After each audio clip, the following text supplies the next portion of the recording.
Friends, welcome back to our channel. तो आज हम जाने वाले हैं सिहावा पर्वत। यहाँ से आप धमतरी से आ सकते हैं, ये धमतरी वाली रोड है और ये जाएगी नगरी। और यहाँ पर है आपका मेन गेट आपका सिहावा पर्वत जाने के लिए। तो आप ये देख सकते हैं, यहाँ से 7 किलोमीटर की दूरी पे आपको सिहावा पर्वत मिले, जहाँ से महानदी का उद्गम है। तो फिर हम लेके चलते हैं महानदी का उद्गम स्थल। सो फाइनली यूअर्स, हम लोग पहुँच गए श्रृंगी ऋषि आश्रम और आपको आज दर्शन कराते हैं श्रृंगी ऋषि आश्रम का। तो लेकिन यहाँ पर मार्किंग नहीं हुई है अभी सीढ़ियों का, 400-500 सीढ़ी है। और जय ले तो कितनी श्रृंगी ऋषि भगवान की जय, शंकर भगवान की जय, बजरंग बली की जय।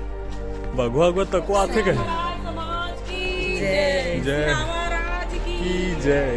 जय जय महाराज, जय जय महाराज, जय जय शाकंभरी माता, जय जय शाकंभरी, जय जय महाराज। देख सकते हैं गांव का अभी तो थोड़ा कम व्यू है। मैं आपको ऊपर लेके चलेंगे, फिर आपको व्यू दिखाते हैं कैसा रहेगा। चलिए आगे चलते हैं।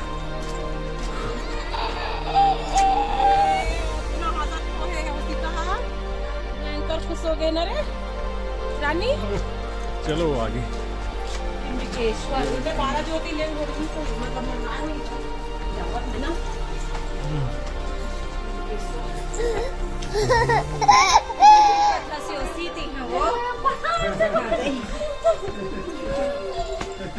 तो नानी का हालत होगी देख कर, 200 सीढ़ी ही नहीं चढ़े।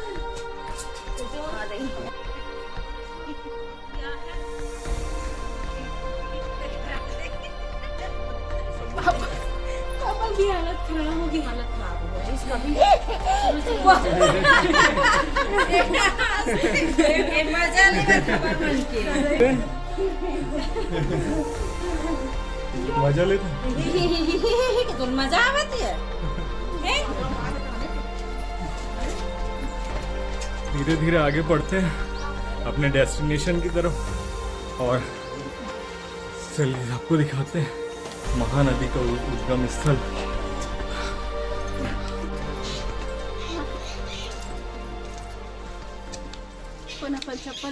सो फ्रेंड्स, हम लोग फाइनली पहुंच गए हैं महानदी का उद्गम स्थल। आप देखिए, ये है इस छोटे से जगह से महानदी, विराट महानदी का उद्गम है। और ये छत्तीसगढ़ और उड़ीसा की एक जीवन रेखा है।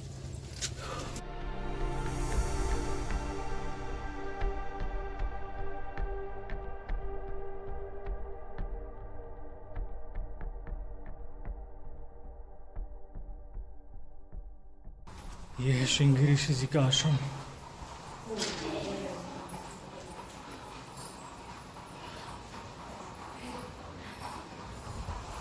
ये है श्रृंगी ऋषि जी और उनकी पत्नी।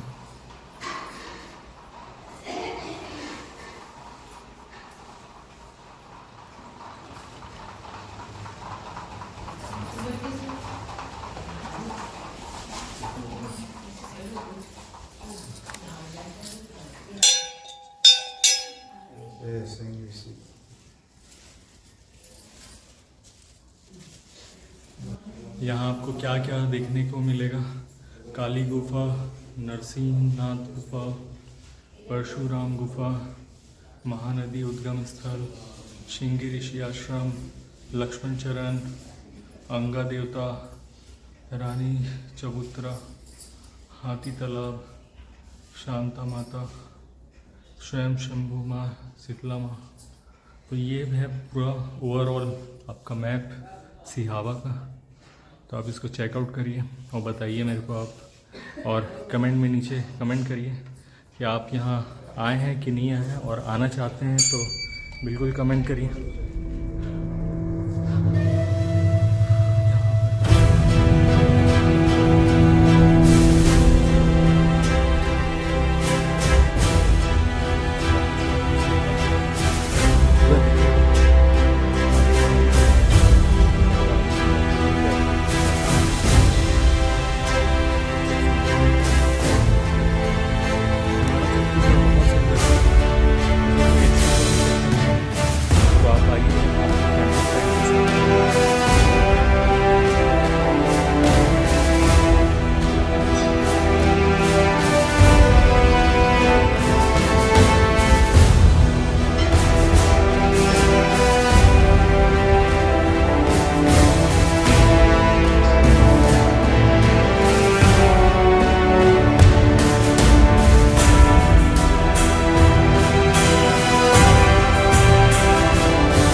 दोस्तों हम लोग यहाँ श्रृंगी ऋषि आश्रम आए, श्रृंगी ऋषि जी का दर्शन किए और अभी हम महाराज जी से आग्रह किए हैं कि वो इनके बारे में छोटी सी एक कहानी बता सकें।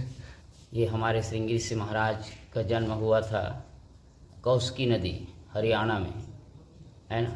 कौशिकी नदी किनारे बैठ जाओ। कौशिकी नदी किनारे इनके पिताजी भांडा ऋषि साधना किए। साधना इतना साधना किए कि उसके साधना की शक्ति से इंद्र का आसन हिल गया।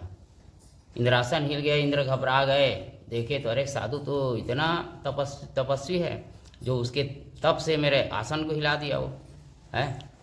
तो बोले कि अरे ये तो कभी मेरे राज्य को भी अपना लेंगे। तो वहाँ से एक अप्सरा उर्वशी नाम के अप्सरा को भेजवाते हैं उसके तप को खंडन करने। तो अप्सरा वहाँ आकर के खड़ी हो जाती है। विभांडक ऋषि जहाँ स्नान करने गया हुआ था, ब्रह्म मुहूर्त में 4 बजे स्नान करते हैं, वहीं खड़े हो गई। तो उनको देख करके उसका वीर स्खलित हो गया। तो तत्काल वो अप्सरा जो है हिरनी के रूप धारण किए और उस जल को ग्रहण किए। उसका पसीना गिरा हुआ था, वो पेट में चला गया, गर्भवती हो गई। वही हिरनी के गर्भ से हमारे श्रृंगी ऋषि महाराज का जन्म हुआ है। इसलिए श्रृंगी ऋषि महाराज का सिंह है हिरण के जैसे। आदमी ये शरीर जो है इंसान का खून है, इसलिए इंसान जैसे है। अब जानवर के पेट से पैदा हुए, मतलब उस जानवर का भी कुछ चिन्ह है ना, तो उसके मस्तक में सिंह उगाया था। फिर इनका लालन पालन इनके पिता के सानिध्य में हुआ। वहीं 12 साल के आयु में वहाँ राजा परीक्षित को श्राप दिए थे। इनके पिता के गले में मरे सर्प को डाले थे ना, तो 7 दिन में मरने को उसको श्राप दिया था। फिर उसके बाद वहाँ से इनके पिताजी बोले कि बेटा तुम तो इस धरती पे आए हो ना, तो जन कल्याण के निमित्त। सतयुग त्रेता द्वापर, फिर आएगा कलयुग। कलयुग में मानव का संसार बसेगा, है ना। मानव के उद्धार के लिए तुम इस धरती पे आए हो, तो आपका स्थान होगा दंडकारण्य। ये हम जो बैठे हैं, हमारे छत्तीसगढ़ जो है ये दंडकारण्य है। और इस पर्वत का नाम, जहाँ पे महेंद्रगिरी पर्वत, इस पर्वत का नाम है महेंद्रगिरी पर्वत, जहाँ पे परशुराम का भी बसेरा है, जो दिन और रात विचरण करते रहते हैं। उसका एक जगह स्थान नहीं है। तो श्रृंगी ऋषि महाराज वहाँ से फिर यहाँ आकर के अपना यथा स्थान चुन करके यहाँ साधना किया। साधना करते करते ऐसे हमारे सियावा क्षेत्र जो है सप्तऋषियों का तपो स्थल है। सभी सप्तऋषि जो हैं 7 पहाड़ियों में विराजमान है, सब टाप में बैठे हुए हैं। और जो भी कुछ काम होता था इनके आदेश का इंतजार करते थे उन लोग, इनसे पूछते थे तब वो काम करते थे। तो वैसे एक दिन सभी के मन में विचार हुआ कि कुंभ स्नान करने का। तो हमारे श्रृंगी ऋषि महाराज बोले कि ठीक है, अच्छा विचार है, चलेंगे। तो जिस दिन जाने को था उस दिन हमारे श्रृंगी ऋषि महाराज वहाँ बैठे हुए थे पूर्व दिशा की ओर, जहाँ पे कुंड बना हुआ है। वो वीरान था, बिल्कुल चट्टान। हमारे सप्तऋषि महाराज कोई 3 किलोमीटर की दूरी में है, कोई 5 किलोमीटर की दूरी में है, कोई 27 किलोमीटर, कोई 24 किलोमीटर। तो किसी आने में लेट हो गया, तो जहाँ जैसे बैठे थे वैसे इनका ध्यानस्थ हो गए। ध्यान लग गया, मतलब ध्यानस्थ को जगाना ठीक ना समझे उन लोग। अपना दंड कमंडल ले करके फिर 6 तीर्थाटन स्नान करके वापस आए, फिर भी इसका ध्यान टूटा नहीं था। तो अपने कमंडल से थोड़ा थोड़ा जल इनके कमंडल में डाल दिए। तो जैसे इनका ध्यान टूटेगा तो यही जल से अपना स्नान ध्यान करेंगे। तो वहाँ से फिर अपने अपने स्थान चले गए। वह कमंडल का जल जो है मंत्रित हो गया था, क्योंकि जैसे हम कहीं जल चढ़ाते हैं तो कुछ बोल के चढ़ाते हैं। वो तो तपस्वी हैं, कुछ बोल के डाले होंगे वहाँ, है ना। तो अभिमंत्रित हो गए थे। जहाँ से जल लाया गया था उस वहाँ जाने के लिए वह जो है कमंडल से उछाल मारने लगे। वैसे करते करते इनका कमंडल गिर जाता है वहीं। उसको यहाँ बहने की जगह नहीं मिला, जहाँ पे गड्ढा नुमा था वहीं गिर गया वो। तो पत्थर को छेद करके सीधा पूर्व दिशा की ओर भग रही थी महानदी। उसके आवाज़ से इनका ध्यान टूटा। तो बोले कि इनके एक चेला था महानंद नाम का, उसको दौड़ाए कि इधर जाने से उनका मान नहीं होगा, क्योंकि सीधा जा करके बंगाल के खाड़ी मिल जाएंगे। अब इधर पीछे पश्चिम की ओर छोटे छोटे उनके बहन हैं, उनको कौन मिलाते जाएगा?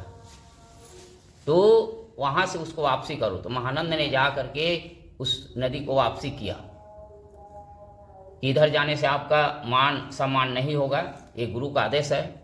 और यहाँ से वापसी होकर के जहाँ जहाँ पे आपका नदी का संगम होगी वहाँ वहाँ पे आपका तीर्थाटन होगा, पूजा पाठ होगी, आरती होगी, है ना। तो उस बात को मान करके फिर महानदी वहाँ से वापसी हुई। और वापसी होकर के सीधा इधर छोटे छोटे जितने नदियों को मिला करके फिर पूर्व दिशा की ओर राजिम से होकर के सीधा बंगाल के खाड़ी में जा कर के गिर जाती है। महानंद ने उसको वापस किया, इसलिए उसका नाम महानदी पड़ा। पहाड़ को चीरते हुए निकले, इसलिए इसको चित्रोत्पल गंगा कहते हैं। 7 ऋषियों का जल है, इसलिए यह महानदी जो है सतमुखी गौमुख के समान है ना, सतमुखी गंगा कहते हैं। 7 नाम हैं इनके। तो आ करके फिर यहाँ साधना किए।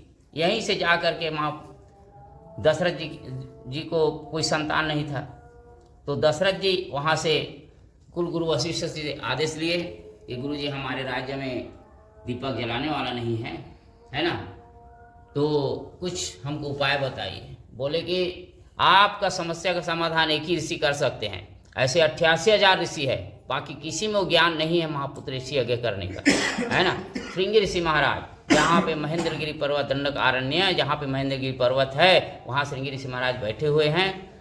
आप राजा हो, राजा बन के मत जाना, याचक बन के जाना।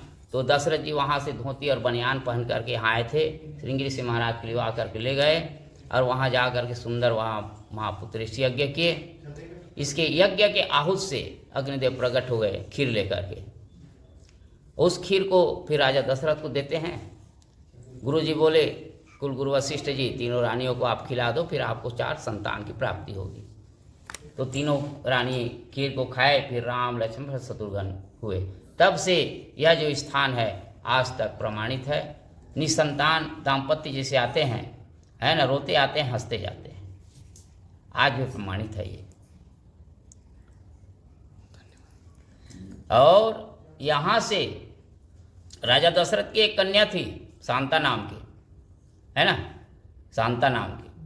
तो उनको लोमपाद ने ले गया था। लोमपाद अंग देश का राजा है, अयोध्या का राजा दशरथ जी हैं।